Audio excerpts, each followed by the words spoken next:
আর যারা বিয়ে করো নাই, বিয়ের আগে 4-5টা করে প্রেম করবা। আরে আমি বলছি তো করবা, সমস্যা কি? ফতোয়া যা দেওয়ার আমি দিব, তোমার টেনশন করা লাগবে না। 5টার নিচে একটা প্রেমও করবা না, ঠিক আছে? এবার বিয়ে করতে কি ফ্রেশ চাও না আনফ্রেশ? আরো জোরে কর না, ফ্রেশ চাও তো? এবার ফ্রেশ দেওয়ার মালিক কে?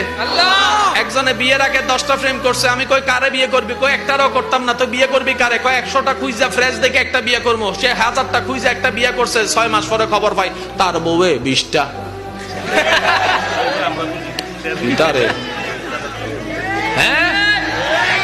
কিরে তুই 20টা? কয় আমনে মনে 10টা, এর লাগে আমি 20টা হইছি। আমি যে করছি তুই জানোস কেমনে? কয় আপনার আল্লাহ তো বলেছেন পবিত্রের জন্য রাখা হয়েছে পবিত্রকে, অপবিত্রের জন্য রাখা হয়েছে অপবিত্রকে। নিশ্চয় আপনি অপবিত্র, তাই পাইছেন অপবিত্র।